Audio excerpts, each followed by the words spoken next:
This is actually a computer model of my real model.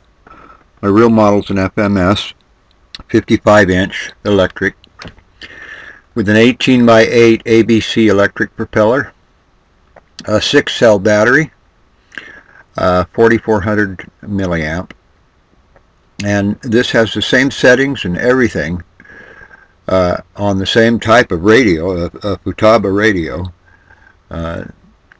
as my real plane. It makes it really great to be able to practice on the simulator because I can try new stuff without fear of crashing and having to rebuild the plane every time I try something new or do a little different tweak on some of the settings.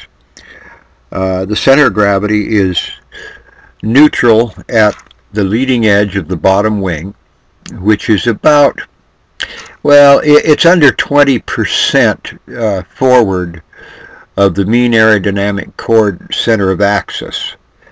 So it's pretty close, and so it's able to hover, and it does a lot of things it couldn't do normally if it was heavier nose weight. It's the same way my model's set up. I'm at 142 millimeters from the leading edge of the top wing, and the model manufacturing company had stipulated 85 to 90 millimeters, putting it way too nose heavy, and it would have to come in too fast, use too much runway, bounce when it landed, just everything bad. Anyway, it handles a lot better and a lot lighter in this position, and I like it a whole lot more. So anyway, thanks for taking a look. Oh, here, let me show you something here. Let me go back here, and I'll turn it around. Those cherries you see on the front of it, those are actually a photograph of the painting I have of cherries on my model. And they're you know, like I say, they're both 55-inch planes. I scaled this one down on real flight to 55 inches. It's got the same size engine and everything, and so, you know, they're really a great little plane. I really enjoy them. I'm not real good at 3D nor sport flying, but I like attempting them both. So if you get the urge, it's a good plane to use. Anyway, thanks for taking a look.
Okay, I've gone to the smaller nose cone.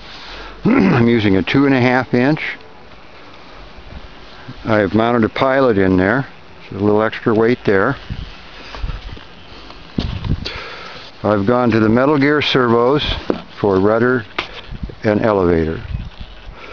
I've moved my receiver onto the side of the fuselage on the inside, and I've moved my gyro from back here up here. With my battery in the present position, I'm even with the leading edge of this forward bulkhead, and I'm about,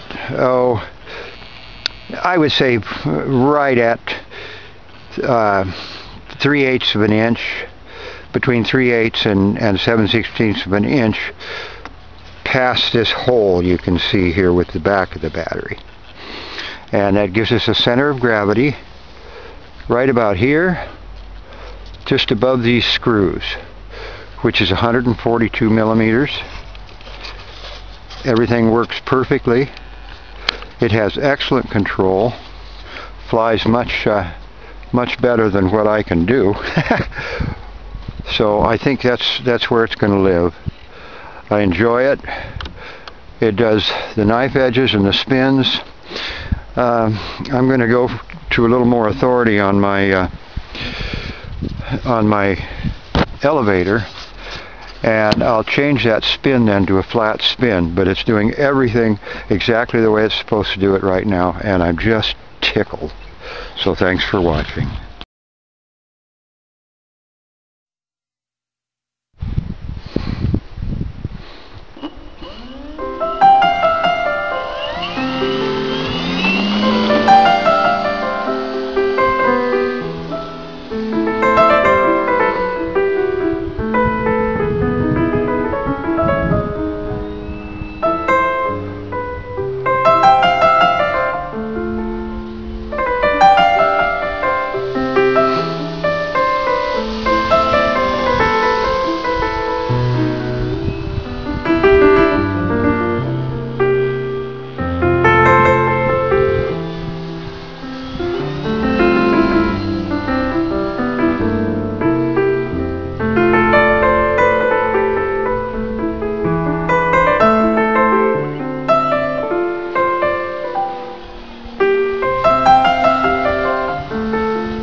little high alpha practice on the real flight simulator on the FRAPS program.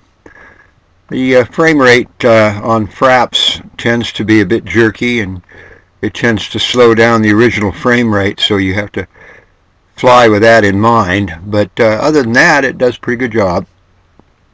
Okay, we're going to wait for the FRAPS frame rate to catch up a little bit here. And, it takes a little while for them to match. It's got to match with the real flight frame rate for it to be a really good video recording.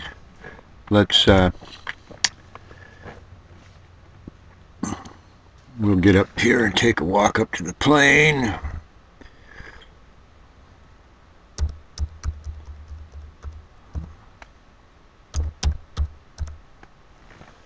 See what we're getting into here. Okay, this is a little camera that I put into the cockpit, and I put it as far back as I can to more or less simulate a dual station cockpit. I wasn't able to find a good instrument package for it, so after several attempts I just decided to leave it in the black like you see it here. Anyway, the main reason I like to kind of get on a 3D site like this and fly from the cockpit is I can see exactly the effects that my settings have on the actual aircraft. If I just do everything from the ground, there's always something that you don't see because you're not proximal enough to the aircraft itself. So it really helps out, and I think it's one of the best features on real flight is being able to get in and actually fly your model by the seat of the pants and feel and see what it's doing. It tends to make it all work out a whole lot better on the real model when you transfer it over to your real plane at home. Anyway, let's have a go with this thing, and you can see how it works. Let's put a controller down here in the corner, and then you can kind of follow along with what I'm doing.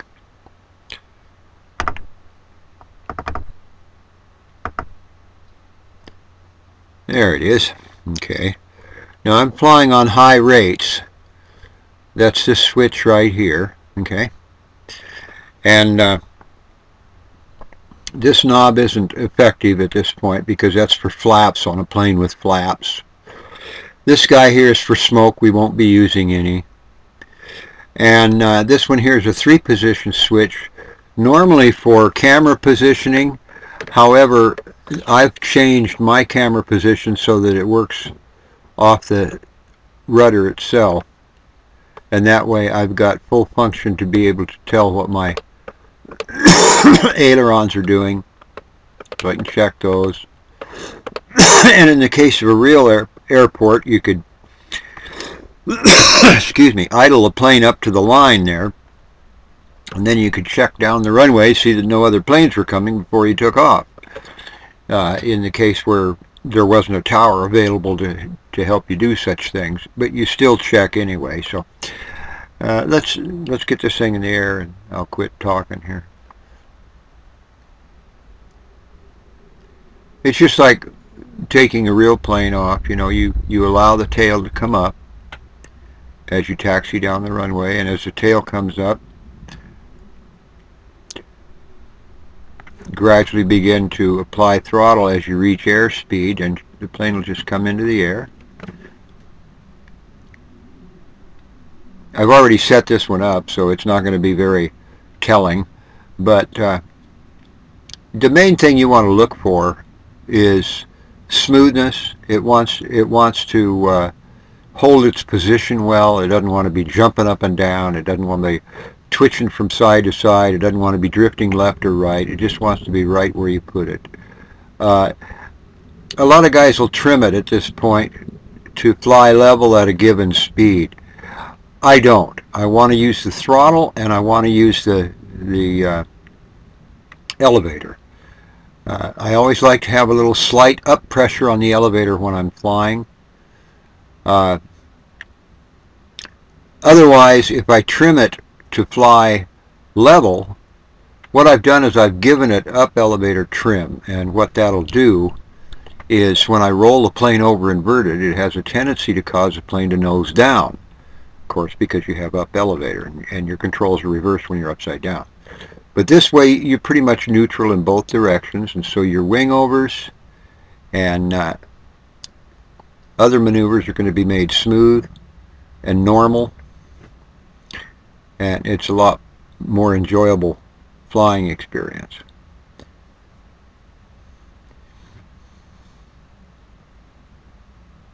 But you can see from that, I mean, I've got my thumb off of the throttle now and off of the elevator, and it's dropping just ever so slightly. If I give it a little bit of elevator, I can pick it up, you know. So it's pretty well right on. You can bring it up and do your knife edge. Hold your knife edge. Hupples a little bit, but not bad. Then you can take it all the way over on a knife edge loop. And that's always kind of a fun thing. Then bring the nose up, roll it over, and keep the nose up with the elevator. And then you want to get a little ground reference, you can come down a little bit and look. Remember that your elevator is reversed at this point. So down is up and up is down. Now we'll do an outside loop. Well, we'll just come up over outside like so. Now in the case of a spin, this thing can go into a spin in any way you want it to. Normally though, if it just stalls, like you start to climb and start backing off of the throttle at the same time, all the Pitts is going to do is it's going to start going down a little bit, and then it'll recover, and then it'll go down a little bit. So it doesn't really have any tip stall or anything like that. It's very predictable plane. If you want to put it into a spin, a positive spin is pretty easy. You just drop it this way, and she goes right into the positive spin. Then straightening the sticks, and then gradually pulling it out as your airspeed builds. You need airspeed to be able to have your controls work. Anyway, then an inverted spin you can get at from several directions. Probably the most common is to go up, pitch it, throw your controls over, straighten it out, dive, go back into it, straighten your controls, and then come out of it inverted. Or you could go the other way and come out of it right side up as well. And they're really a good plane. I mean, there's just nothing that the little plane won't do. It's really a good little plane. It's forgiving. You can take it up like so, get it up there, and then knife edge over, and then go into your roll from there, and then bring it out.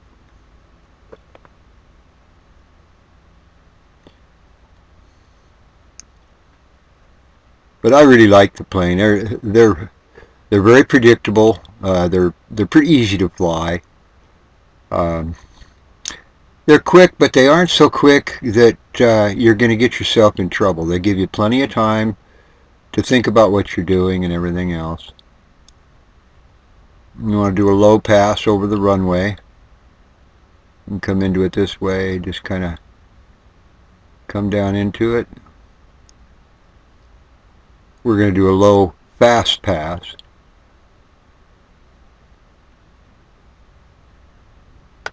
And we'll go up. We're going to make a rudder stall turn here. And right back over the same area we just traversed. Anyway, that's the plane. Fun plane. Really a fun little plane. Fred, don't go through that castle. Oh, come on, I want to go through the castle.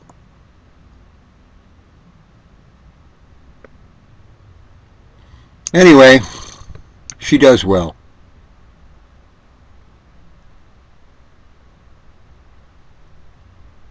I can't really... I lose a little bit here when I don't have the sound on, because usually I depend on the sound of the engine as part of my flying experience, and when it's not there, then it's kind of, I go a little too far through a maneuver, and out the other side, you know, stuff like that. Like a half Cuban, you come up.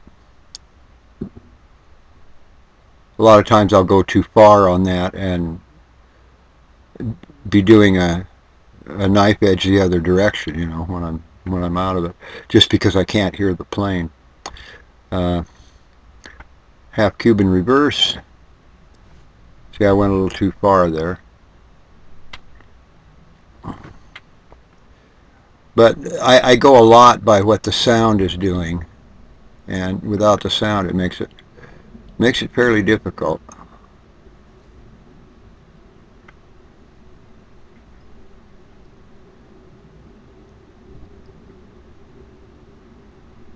Got an F-15 outside there, or an FA-18, probably from Whidbey Island.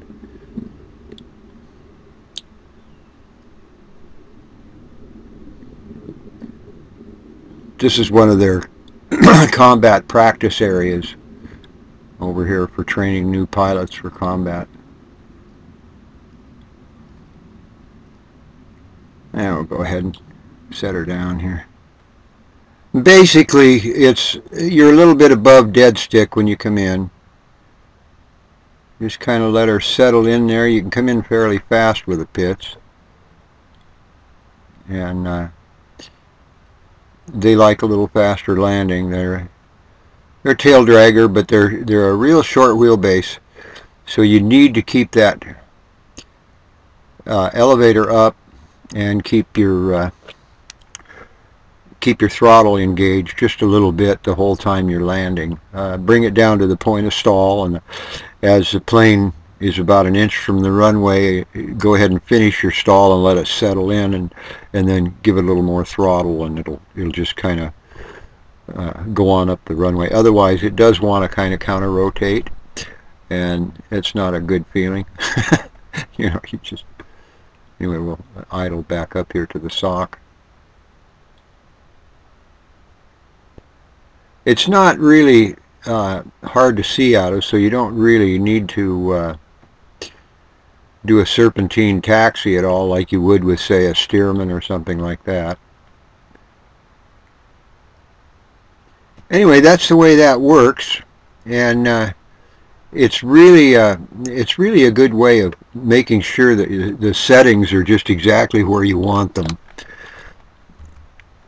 It's kind of an enjoyable way to do it, and like I say, your real model, if set at the same settings, will have a tendency to fly much more scale, much more realistic, and all in all, it's really a good program. I'm glad Real Flight did it. They work really well.